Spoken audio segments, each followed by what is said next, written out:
Institucional. Neste exato momento, a Lúcia Ribeiro não faz parte mais de guardião da Constituição da República de Moçambique. O Conselho Constitucional rejeitou todas as acusações que foram impostas com os cidadãos que fazem parte da sociedade civil. Foram 14 cidadãos que são representantes das organizações da sociedade civil e que são ativistas permanentes. Neste caso, em destaque, estamos a falar de Wilker Dias, estamos a falar de professor Adriano Nivunga, estamos a falar de Edson Cortés, estamos a falar de vários ativistas que se envolveram nesse assunto para denunciar Daniel Francisco Chapo, para tirarem aquelas coisas que fazem parte da incompatibilidade de poder. Mas o que é isso mesmo, Mussagi? Incompatibilidade de poderes. Portanto, fique ligadinho para você entender realmente o que aconteceu lá e você vai ver o discurso que ela fez. Automaticamente não faz parte da representatividade de guardiã da Constituição da República de Moçambique. Eu sou Mussagi Nicose e te convido, meu irmão. É muito importante ajudar-nos. Não custa nada você ajudar, mano, a partir de 10 meticais,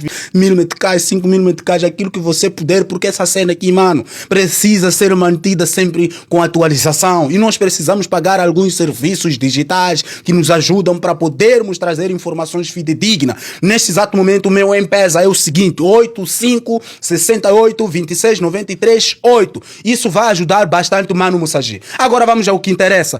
O que é isso mesmo de incompatibilidade? Estamos a falar de que o presidente de Moçambique, quando jura para poder fazer cumprir aquilo que está regido na Constituição da República de Moçambique, que é a lei mãe, e que tudo aquilo que está lá é 100% legislado com as pessoas que analisaram milimetricamente o que deve ser constituído lá. E nesse exato momento, o Conselho Constitucional representa o partido Frelimo. É isso que eu posso dizer. Sabe, a Constituição da República de Moçambique, segundo os artigos que estão lá invocados com esses 14 jovens que denunciaram lá, é de que o presidente da República de Moçambique não pode exercer mais outras funções ou cargo em qualquer nenhum lugar. Estamos a falar, ele não pode ser presidente da Frelimo, não pode trabalhar em outro tipo de empresa ou fazer falcatrua. Ele, a única coisa é porque ele jurou para defender a pátria e fazer cumprir a Constituição. E como é que ele vai fazer cumprir a Constituição da República de Moçambique enquanto a guardiã principal está a dar o poder a ele, que você pode cagar em cima do povo, você pode cagar em cima da Constituição, você pode ir em cima da lei. Vamos acompanhar o que a Lúcia Ribeiro falou para o povo moçambicano, de que nós vamos entregar a Constituição da República de Moçambique e que a Frelimo pode cagar onde quiser. Vamos acompanhar. Situado na linha H do número 2 do artigo 243 da Constituição, a instância competente para julgar as ações que tenham por objeto as incompatibilidades previstas na Constituição e na lei.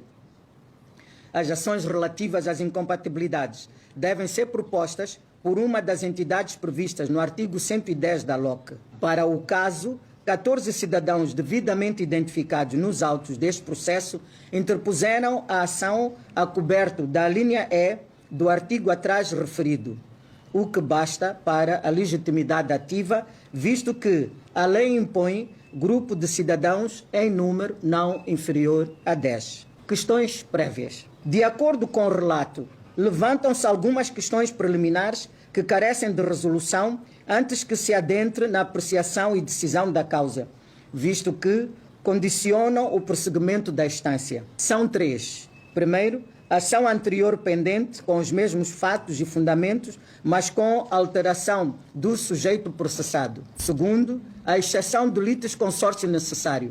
E, terceiro, a existência de um eventual articulado após a contestação para que os autores respondam à exceção levantada, a dita resposta à contestação. Os autores desta ação interpuseram no segundo semestre do ano 2024 uma ação relativa à incompatibilidade, prevista na Constituição, com a mesma fundamentação factual e jurídica, mas contra a pessoa do então Presidente da República. Todavia, bem avisados, os autores renovaram a ação na sequência da cessação do mandato e posse do novo chefe de Estado a 15 de janeiro de 2025. Pelo que aquele processo é declarado extinto por inutilidade superveniente motivada pela mutação subjetiva no cargo de Presidente da República e de Presidente do Partido Frelimo. A segunda questão prévia a resolver é relativa ao litisconsórcio necessário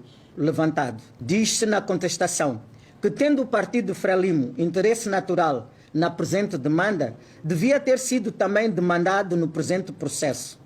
E, faltando esta pluralidade passiva, as exceções dilatórias, que é o caso da ilegitimidade, obstam a que o Tribunal conheça do mérito da causa e dão lugar à absolvição da instância. É sobre esta tese que este órgão se deve pronunciar previamente.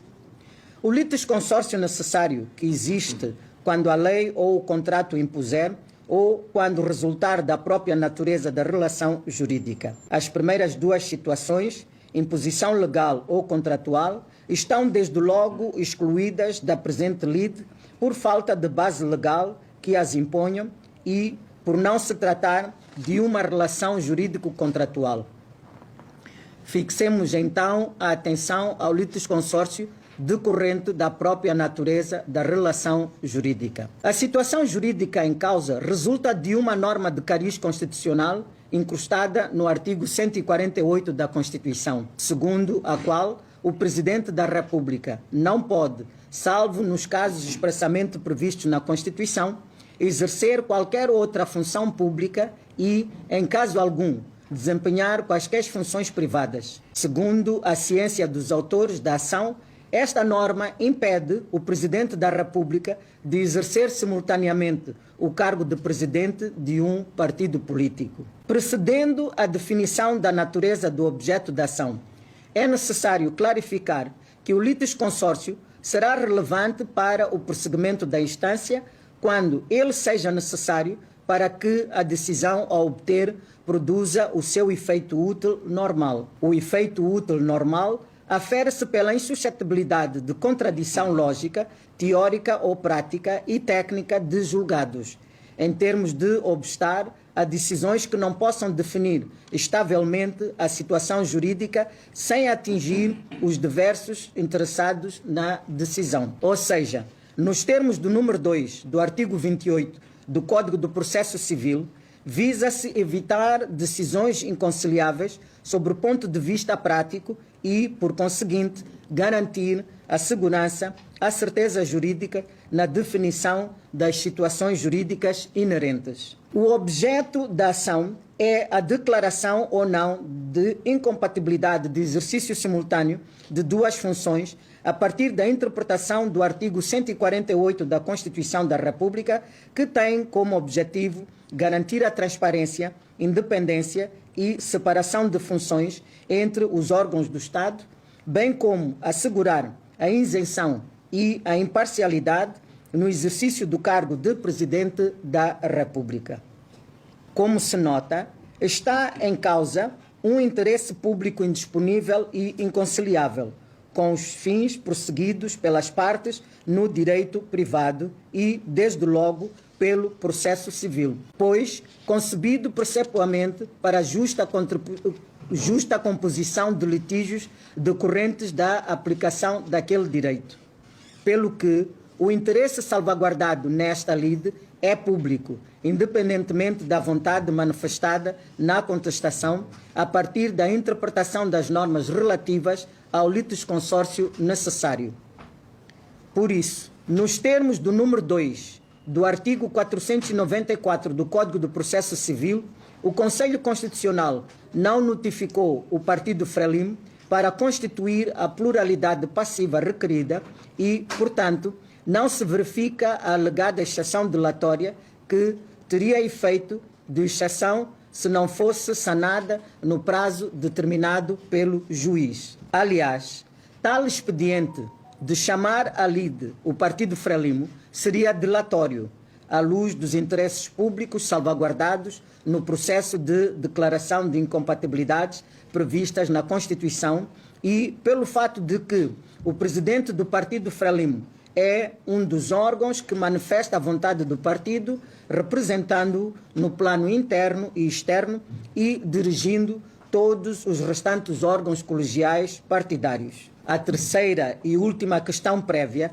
é relativa ao fato de o processo civil ser direito subsidiário do processo constitucional. Com efeito, tendo sido levantada uma exceção de ilegitimidade caracterizada por pretenso litisconsórcio passivo necessário, supor-se-ia a necessidade de um ritualismo processual civil, segundo o qual a contestação pode o autor responder se for deduzida alguma exceção e somente quanto à matéria desta, justificando-se a notificação dos autores para responderem à contestação. O Conselho Constitucional sufraga a doutrina segundo a qual o caráter subsidiário das regras processuais civis ao processo constitucional só existe quando se está perante uma lacuna no processo constitucional e não nos casos de silêncio do legislador ou falta de regulamentação das matérias. No caso em tela, o processo constitucional, devido à sua especificidade, não admite a existência de articulados para além da petição inicial e da contestação, sendo, por conseguinte, proibida a introdução de figuras jurídicas estranhas ao processo constitucional na matéria ora em julgamento. Pelo fato e pelos fundamentos expostos anteriormente, não há lugar à resposta à contestação no processo relativo às incompatibilidades previstas na Constituição ou na lei. Encerrada a análise de pressupostos processuais e vencidas as questões prévias, cumpre apreciar e decidir o mérito da questão apresentada. Apreciação do mérito. A questão quesitada consiste concretamente em apreciar e decidir se o exercício simultâneo do cargo de presidente de um partido político pelo Presidente da República é proibido à luz do artigo 148 da Constituição, ao dispor que o Presidente da República não pode, salvo nos casos expressamente previstos na Constituição, exercer qualquer outra função pública e, em caso algum, desempenhar quaisquer funções privadas.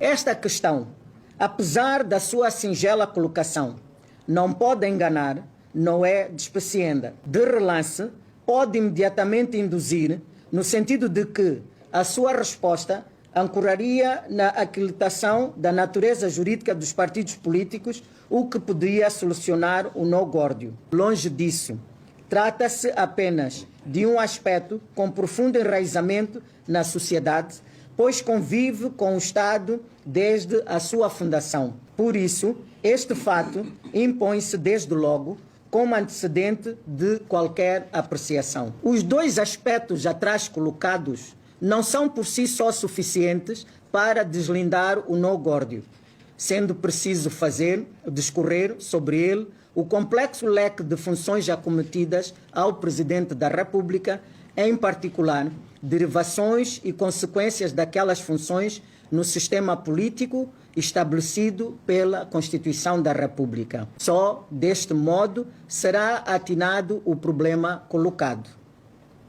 Olhemos então ao primeiro aspecto, nota histórica. Embora o problema a abordar seja geral, abstrato e virado para o futuro, interpretar o artigo 148 da CRM, a sua conclusão aplicar-se-á a um caso concreto submetido a este órgão. Por isso, a história será a cronografia do caso em tela, que consistirá na busca da essência antropológica deste poder, do critério da acumulação de cargos de Presidente da República com a presidência do partido. A Frelimo, Frente de Libertação de Moçambique, como movimento amplo de libertação nacional contra o jugo colonial, nasce a 25 de junho de 1962, a 7 de setembro de 1974, como consequência da luta nacionalista.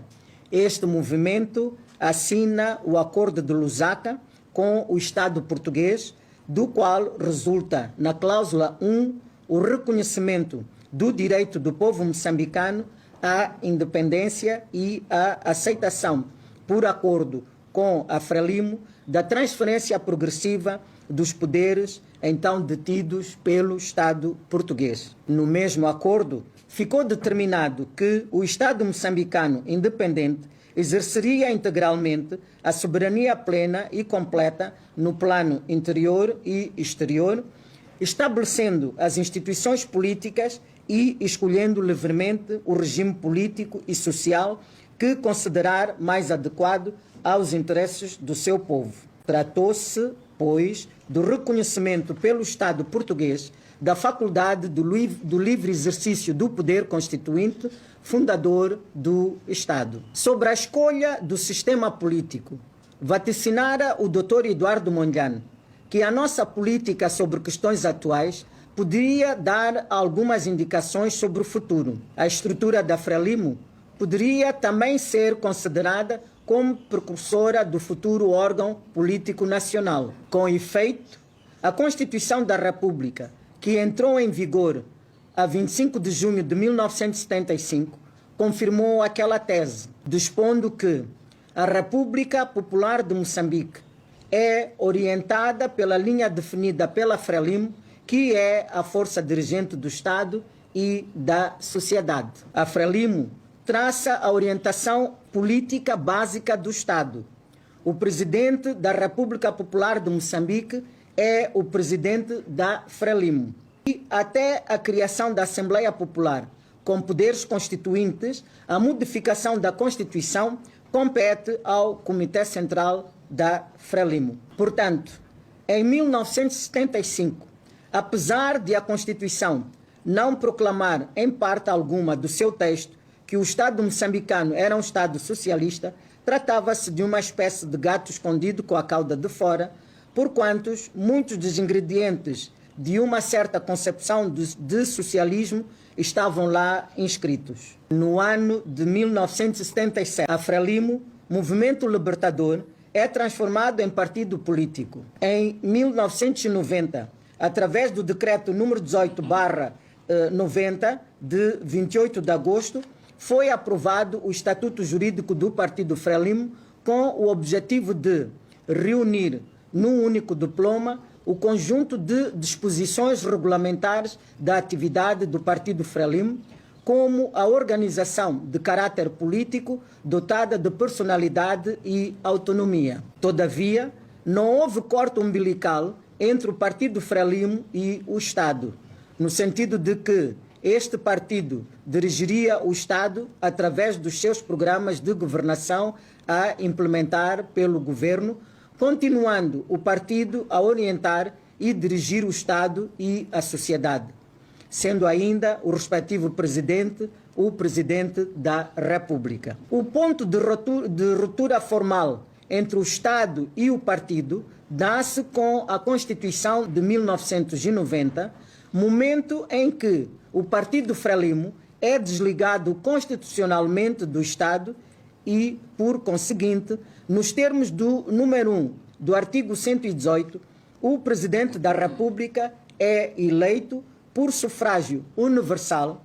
direto, secreto e periódico, colocando-se termo à regra de exercício do cargo de Presidente da República pelo fato de se ser Presidente da Frelimo, embora transitoriamente a inerência prevalecesse até a realização das eleições multipartidárias em 1994 e posse do novo presidente eleito. É a Constituição de 2004 que introduz o atual artigo 148, segundo o qual é incompatível o exercício do cargo de Presidente da República com outra função pública, salvo previsão expressa na Constituição, e em nenhum caso poderá exercer quaisquer funções privadas. Apesar deste enunciado, a realidade atual e os fatores reais do poder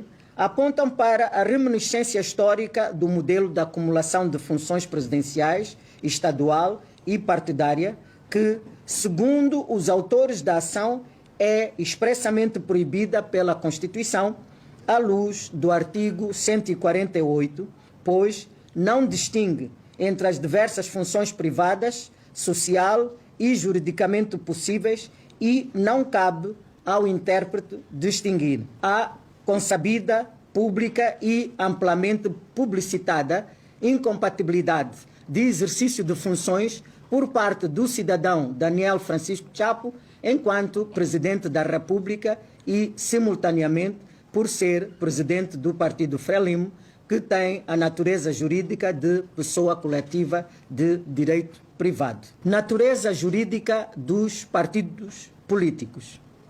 Eis o pomo desta segunda questão de interpretação do artigo 148 da Constituição a partir da natureza jurídica dos partidos políticos. De acordo com a lei, de acordo com o número 1 da Lei número 7/91 de 23 de janeiro, os partidos políticos são organizações de cidadãos constituídas com o objetivo fundamental de participar democraticamente na vida política do país e de concorrer, de acordo com a Constituição e as leis, para a formação e expressão da vontade política do povo, intervindo, nomeadamente, no processo eleitoral, mediante a apresentação ou o patrocínio de candidaturas. E, quanto à natureza, o mesmo artigo dispõe simplesmente que os partidos gozam de personalidade jurídica e têm autonomia administrativa,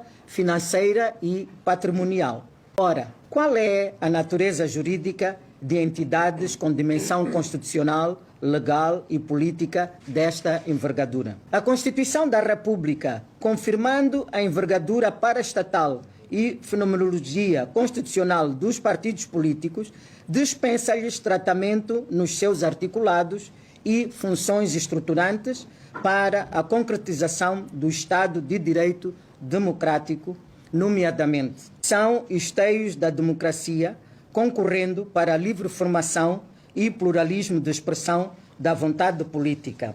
Artigo 74 da Constituição. São instrumentos para a participação democrática dos cidadãos contribuem para a educação cívica e política dos cidadãos na formação da opinião pública, manutenção e consolidação da paz e estabilidade da nação. O contencioso de deliberações e de eleições dos órgãos dos partidos políticos são da competência do Conselho Constitucional e não dos tribunais comuns. Participam para a organização do poder político nos seguintes termos: apoiar candidaturas de cidadãos ao cargo de Presidente da República, constituir bancadas parlamentares na Assembleia da República, indicam, através das suas bancadas parlamentares, diversas personalidades para a composição de vários órgãos do Estado, sustentam politicamente o governo do dia,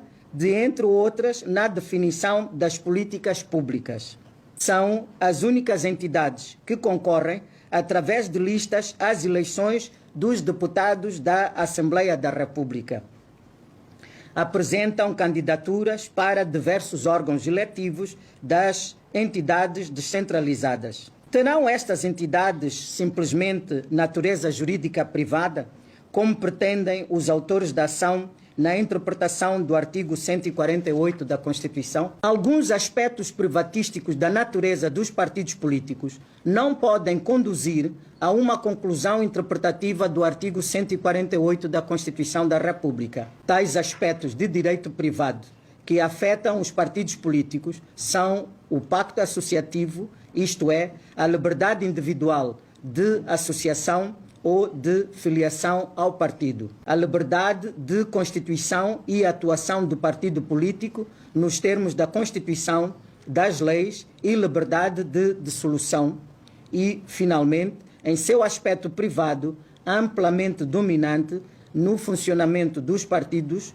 pressupõe que as relações entre os membros de uma mesma organização sejam justas e respeitosas do pacto associativo em que se baseia a filiação. Todavia, estes apanágios do direito privado estão limitados pelos princípios constitucionais e legais que impedem os partidos de negar a democracia, a soberania e integridade territorial, a unidade nacional, a ordem pública, a competência contenciosa relativa aos partidos reservada, exclusivamente ao Conselho Constitucional e o seu caráter de associação política composta de cidadãos reunidos com o fim comum de influir na orientação política geral do governo, sendo que, em outros estados, apresenta nomear, exonerar e demitir os comandantes das forças militares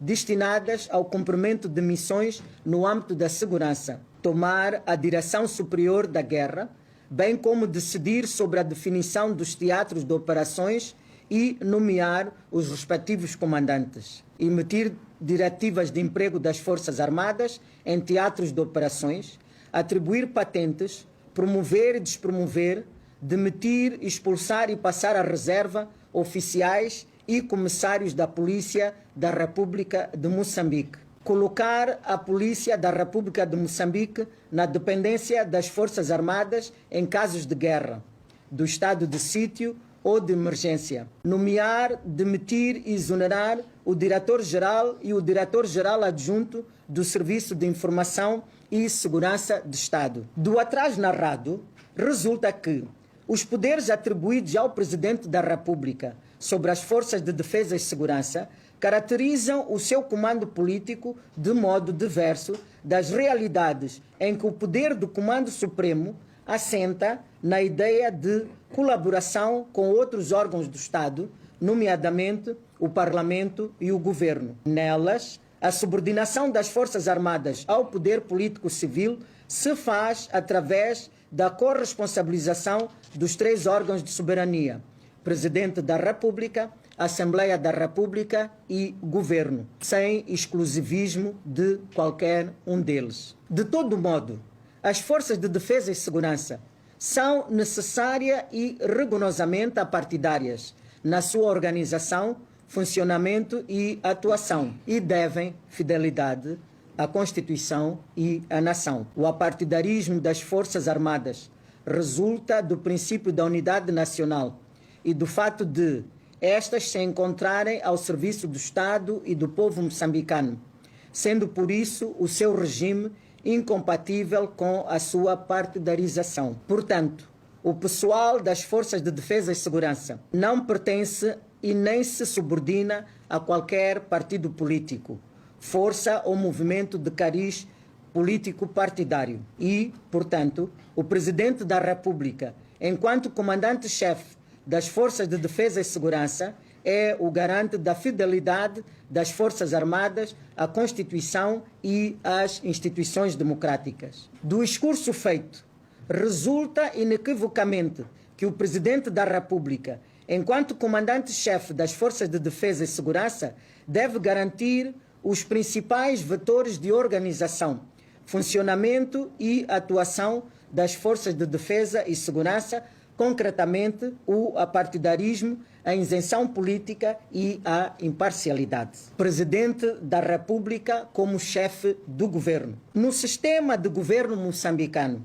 o Presidente da República é o chefe do governo, de acordo com o número 3 do artigo 145 da Constituição. Portanto, concentra nele as funções governativas com as funções de chefia do Estado, de garante da Constituição e de comandante-chefe das Forças de Defesa e Segurança de Moçambique.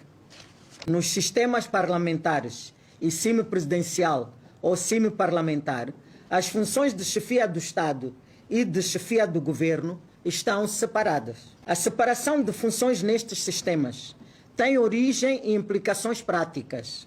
Em síntese histórica, pode afirmar-se que as dinastias conservaram nas suas mãos um poder real, onde os interesses do príncipe estavam solidariamente ligados aos dos funcionários em face do parlamento e das suas pretensões de poder. O interesse dos funcionários era que os ministérios fossem ocupados por elementos provenientes do quadro funcional e o monarca, por seu lado, estava igualmente interessado em poder nomear os ministros entre os funcionários. Mas ambas as partes tinham interesse em que a direção política diante do Parlamento surgisse unificada e fechada. E então o sistema colegial foi substituído por um único chefe de gabinete. Para que o monarca ficasse formalmente a salvo das lutas partidárias e dos partidos, nomeou uma personalidade que assumiu a responsabilidade, cobrindo-o, ou seja, alguém que tomasse a palavra no Parlamento, capaz de lidar e enfrentar os partidos. Contudo, o Parlamento conseguiu impor-se ao monarca, sendo ele que passou a indicar o chefe dos ministros ou do gabinete através do líder do partido maioritário. Desta evolução viria mais tarde resultar o sistema parlamentar, onde o governo ou o gabinete nasce e é responsável politicamente perante o Parlamento, de onde deve obter confiança para se manter na governação, ficando a chefia de Estado honorífica e simbólica a cargo do monarca, sem prejuízo de poderes de dissolução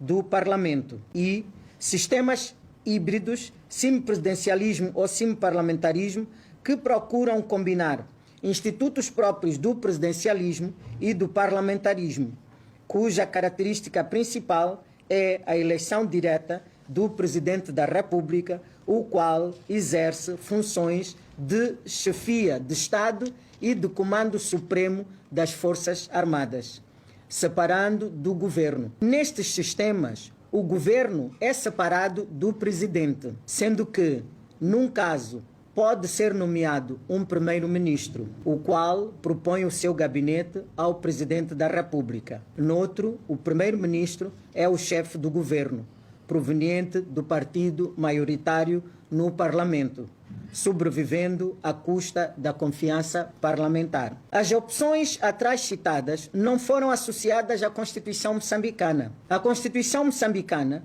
optou por um sistema de pendor presidencial, assente na acumulação das funções que noutros sistemas encontram-se separadas. Fixando a nossa atenção na função de chefia do governo, o presidente exerce funções governativas. Com efeito, o Conselho de Ministros, portanto o governo, assegura a administração do país, garante a integridade territorial, vela pela ordem pública e pela segurança e estabilidade dos cidadãos, promove o desenvolvimento econômico, implementa a ação social do Estado e realiza a política interna e externa. O Presidente da República dirige o Conselho de Ministros, em particular, na formulação de políticas governamentais, podendo, em relação a outras funções, delegá-las no Primeiro-Ministro. Portanto, o Governo dispõe de uma grande e larga autonomia